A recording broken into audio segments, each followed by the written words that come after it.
بخاری مسلم میں حدیث ہے، نبی علیہ السلام نے فرمایا اے نبی کے چچا عباس، میرے مال سے جو لینا ہے وہ لے لے، اگر اللہ کے حضور پکڑا گیا تو میں تیرے کچھ کام نہیں آؤں گا۔ اے نبی کی پھوپھی صفیہ، میرے مال سے جو لینا ہے وہ لے لے، اگر اللہ کے حضور پکڑی گئی تو میں تیرے کچھ کام نہیں آؤں گا۔ اے نبی کی بیٹی فاطمہ، میرے مال سے جو لینا ہے وہ لے لے، اگر اللہ کے حضور پکڑی گئی تو میں تیرے کچھ کام نہیں آؤں گا۔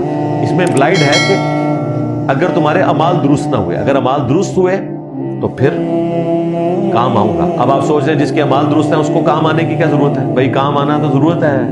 صحیح مسلم میں حدیث ہے، نبی علیہ السلام نے فرمایا قیامت کے دن ابراہیم خلیل اللہ بھی میری طرف متوجہ ہوں گے شفاعت کے لیے، باقی تو شاید کوئی نہیں۔ اگر ابراہیم خلیل اللہ بھی رسول اللہ کی طرف متوجہ ہوں گے، صحیح مسلم شریف ہے، یہ مولانا شریف نہیں، شفاعت کے لیے، تو باقی کیا ہیں یار؟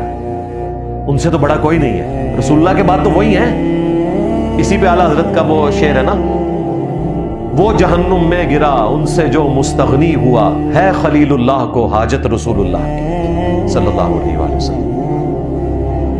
اور اس سے بھی بڑھ کر اللہ کی رحمت، بخاری مسلم میں حدیث ہے، نبی الاسلام نے کہا کہ کوئی شخص صرف اعمال کی بنیاد پہ جنت میں نہیں جائے گا۔ ایک صحابی نے جرأت کر کے پوچھ لیا یا رسول اللہ آپ بھی؟ فرمایا ہاں میں بھی، اگر میرے رب کی رحمت مجھے ڈھانپ نہ لے تو میں بھی جنت میں نہیں جا سکتا، صرف اپنے اعمال کی بنیاد کے اوپر۔ صلو علی محمد وآل محمد، اللہم صلی علی محمد وعلی آل محمد۔ یہ ہمارے نبی کا ہی جگر ہے جی، کھول کے دین کو بیان کرنا۔